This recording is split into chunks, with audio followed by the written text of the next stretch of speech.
사무엘하 18장 19에서 19장 18절까지 말씀입니다.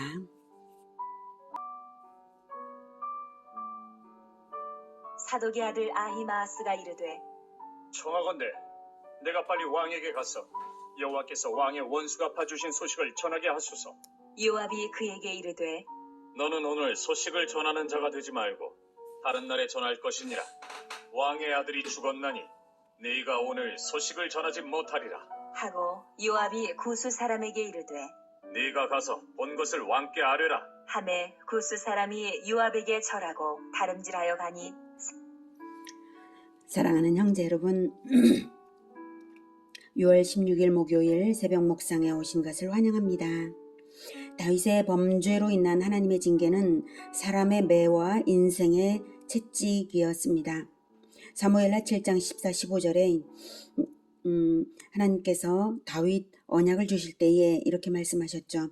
나는 그에게 아버지가 되고 그는 내게 아들이 되리니 그가 만일 죄를 범하면 내가 사람의 매와 인생의 채찍으로 징계하려니와 내가 네 앞에서 물러나게 한 사울에게서 내 은총을 빼앗은 것처럼 그에게서 빼앗지는 아니하리라. 하나님께서는 아들의 범죄를 징계는 하시되 왕좌는 계속해서 이어주시겠다라고 말씀하셨습니다. 그런 것처럼 지금 다윗의 범죄로 인한 징계, 사람의 매와 인생의 채찍을 다윗은 당하고 있는 것입니다. 암논의 다말 강간과 암논의 죽음도 혹독한 채찍이었지만 압살롬의 반역은 더욱 극심한 채찍이었습니다. 그러나 다윗은 단 한 번도 하나님을 원망하지 않았습니다. 하나님의 징계를 순순히 받아들임으로 압살롬의 반역 채찍을 정면 대응하지 않고 이스라엘 공동체를 보호하기 위해 애쓰는 왕으로서의 태도를 계속 보였습니다. 마침내 압살롬은 많은 군사를 이끌고 아버지를 공격해 침략해 들어왔고 애국심으로 무장한 다윗군은 하나님의 은혜로 천연의 무기들이 작동되면서 반역도당을 완전히 무찔렀는데요. 도주하던 압살롬은 상수리 나무에 긴 머리카락이 걸려 바둥거리다가 압살롬의 단창에 죽음을 당했습니다. 그리고 전쟁은 끝났습니다. 사독의 아들 아히마아스는 승전의 기쁜 소식을 어서 빨리 전하고 싶었지만 요압은 구스 사람 즉 이방인 노예를 전령으로 보냈습니다. 요압은 다윗 왕이 압살롬의 죽음을 얼마나 슬퍼할지를 알기 때문에 아히마아스를 만류한 것입니다. 요압은 왕의 마음을 정확히 알면서도 압살롬을 죽였던 것이고요. 22절 사독의 아들 아히마아스가 다시 요압에게 이르되, 청하건대 아무쪼록 내가 또한 구스 사람의 뒤를 따라 달려가게 하소서. 하니 요압이 이르되, 내 아들아, 너는 왜 달려가려 하느냐? 이 소식으로 말미암아서는 너는 상을 받지 못하리라. 하되 그가 한사코 달려가겠노라 하는지라. 요압이 이르되, 그리하라. 하니 아히마아스가 들길로 다름질하여 구스 사람보다 앞질러 가니라. 상을 받지 못하리라는 유익을 얻지 못한다는 말이죠. 다윗에게 아들의 죽음 소식이 슬픔이기에 승전보다도 더 슬퍼할 것을 말하는 것입니다. 하지만 아히마아스는 굳이 허락을 받고 달렸고요. 구스 사람이 험준한 계곡을 넘을 때에 아히마아스는 달리기 쉬운 들길을 선택해서 먼저 도착했습니다. 24절 때에 다윗이 두 문 사이에 앉아 있더라.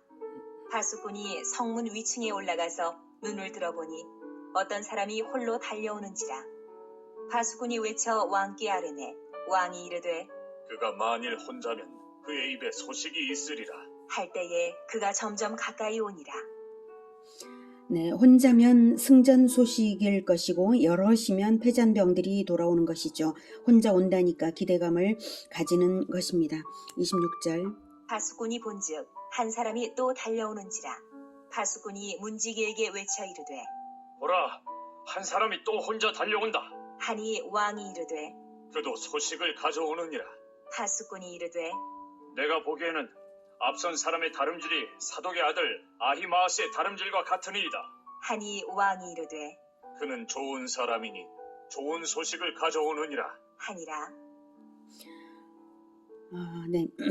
승전의 소식은 물론이요, 압살롬의 안전에 대한 소식을 간절히 기다리는 다윗은 아히마아스가 좋은 사람이니 좋은 소식만을 전달할 것이라고 말합니다.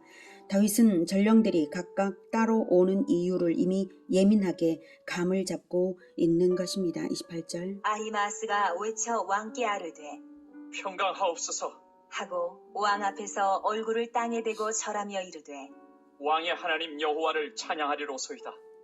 그의 손을 들어 내 주 왕을 대적하는 자들을 넘겨주셨나이다. 하니 왕이 이르되 젊은 압살롬은 잘 있느냐? 하니라. 아히마아스가 대답하되 요압이 왕의 종 나를 보낼 때에 크게 소동하는 것을 보았사오나 무슨 일인지 알지 못하였나이다.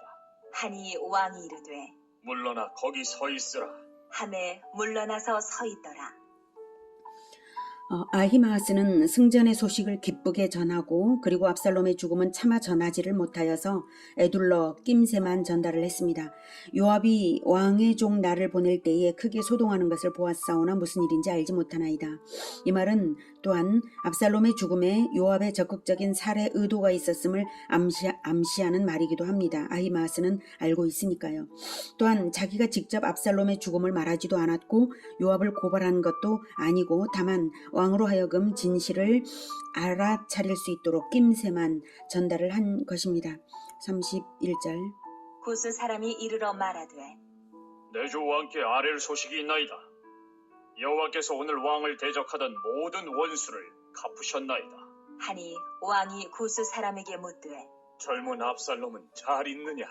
구스 사람이 대답하되 내 주 왕의 원수와 일어나서 왕을 대적하는 자들은 다 그 청년과 같이 되기를 원하나이다.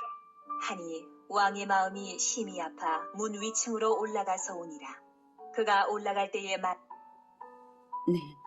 좋은 사람 아히마아스는 좋은 소식만을 전달하였고 구스 사람은 왕을 대적하는 자들은 다 그 청년과 같게 되기를 원하나이다 하였으니 압살롬이 여지없이 죽음을 당하였다는 것을 다윗은 알아들었습니다.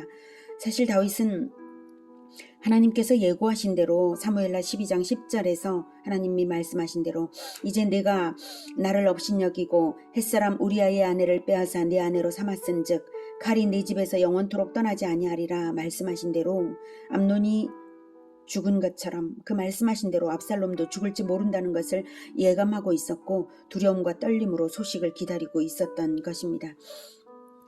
계속 하기를 내 아들 압살롬아, 내 아들 압살롬아, 차라리 내가 너를 대신하여 죽었다면 압살롬 내 아들아 하였더라. 압살롬의 반역은 혹독한 채찍이었으나 더욱 아픈 것은 압살롬의 죽음이었습니다. 다윗은 그 채찍을 받아들이기에 자신의 범죄로 인하여 아들이 죽었다는 생각으로 통곡하고 있는 것입니다. 차라리 내가 너를 대신하여 죽었더라면 는 다윗의 진실입니다. 진실한 회개이고 진실한 부성애입니다. 이 고통이 십자가를 지는 고통보다 덜 하겠습니까? 여러분은 어떻게 생각하십니까? 하나님 아버지는 지금 다윗에게 아버지 당신의 마음을 체험시키고 계신 것입니다. 사랑하는 아들 우리아를 사랑하는 아들 다윗에 의해 원수 암논의 손으로 죽게 한 그 끔찍한 일의 고통을 하나님은 고스란히 다윗에게 체험시키고 계신 것입니다. 다윗은 다른 그 누구도 아닌 왕이기에 왕이신 하나님의 마음을 체험해야 했습니다. 신정왕국의 왕이기에 죄의 대가를 받아야 했습니다. 우리 예수님은 죄가 없으시지만 자기 백성의 죄의 대가를 고스란히 받으셨습니다. 그리고 아버지의 마음을 알았습니다. 아들의 죽음을 아들보다 더 고통하실 아버지를 위로하면서 어찌하여 어떻게 아들을 버리는 그 고통을 감내하고 계십니까? 라고 엘리 엘리 라마 사박다니 그렇게 십자가에서 하나님을 아버지를 위로해드렸던 아들이십니다. 신정왕국의 영원한 왕이시기 때문에 예수님은 그렇게 진정한 아버지의 마음을 가지고 십자가에서 죽으셨습니다. 그리고 하나님이 예고하신 다윗 왕가의 영원한 칼의 저주를 예수님은 받으셨습니다. 칼이 내 집에서 영원히 떠나지 아니하리라고 했으니까요. 다윗은 죽음보다 더한 고통을 겪고 있는 것이고 앞으로 또 있을 것입니다. 다윗은 자기가 당해야 할 고통과 참회를 내 아들 압살롬아, 차라리 내가 너를 대신하여 죽었다면 압살롬 내 아들아, 내 아들아, 이 절규로 표현하였습니다. 이것이 하나님의 절규와도 같지 않습니까? 그러나 여타의 사람들이 보기에는 다윗의 그러한 깊은 회개까지는 이해할 수 없었습니다. 19장. 어떤 사람이 요압에게 아뢰되 왕이 압살롬을 위하여 울며 슬퍼하시나이다. 하니 왕이 그 아들을 위하여 슬퍼한다 하니 그날의 백성들에게 들리매 그날의 승리가 모든 백성에게 슬픔이 된지라. 그날의 백성들이 싸움에 쫓겨 부끄러워 도망함같이 가만히 성읍으로 들어가니라. 왕이 그의 얼굴을 가리고 큰 소리로 부르되 내 아들 압살롬아, 압살롬아, 내 아들아, 내 아들아. 하니 요압이 집에 들어가서 왕께 말씀드리되 왕께서 오늘 왕의 생명과 왕의 자녀의 생명과 처첩과 비빈들의 생명을 구원한 모든 부하들의 얼굴을 부끄럽게 하시니 이는 왕께서 미워하는 자는 사랑하시며 사랑하는 자는 미워하시고 오늘 지휘관들과 부하들을 멸시하심을 나타내십니다. 오늘 내가 깨달으니 만일 압살롬이 살고 오늘 우리가 다 죽었다면 왕이 마땅히 여기실 뻔하였나이다. 이제 곧 네, 왕이 미워해야 마땅한 압살롬은 사랑하시고 왕이 사랑해야 마땅한 지휘관들과 부하들은 미워하시니 부당하다는 말을 하는 그 이면에는 요압이 자기가 압살롬을 죽인 것이 정당하다는 합리화가 그 속에 들어 있습니다. 그러면서 또한 지혜롭지만 협박처럼 들리는 대안으로 왕을 독려합니다. 7절. 일어나 나가 왕의 부하들의 마음을 위로하여 말씀하옵소서. 내가 여호와를 두고 맹세하옵나니 왕이 만일 나가지 아니하시면 오늘 밤에 한 사람도 왕과 함께 머물지 아니할지라. 그리하면 그 화가 왕이 젊었을 때부터 지금까지 당하신 모든 화보다 더욱 심하리이다. 하니 네, 일면 요압의 말이 틀린 것이 아닙니다. 왕이 반역도당에 대한 승전을 저렇게 슬퍼한다면야 차라리 왕의 다른 아들을 왕이 되게 하자 이럴지 누가 알겠습니까? 요압은 미래의 일까지 늘 생각하는 정치적으로 능란한 자이기 때문에 이렇게 말한 것입니다. 8절. 왕이 일어나 성문에 앉으매 어떤 사람이 모든 백성에게 말하되 왕이 문에 앉아 계신다. 하니 모든 백성이 왕 앞으로 나아오니라. 이스라엘은 이미 각기 장막으로 도망하였더라. 네, 이스라엘은 이미 각기 장막으로 도망하였더라는 압살롬의 반역도당이 도망하여서 남아있지 않았다는 말이고요. 왕이 문에 앉아 계신다는 말은 공무를 시작하셨다는 말입니다. 그 시대의 성문은 공식적인 재판도 하고 정치 행위를 하는 장소였거든요.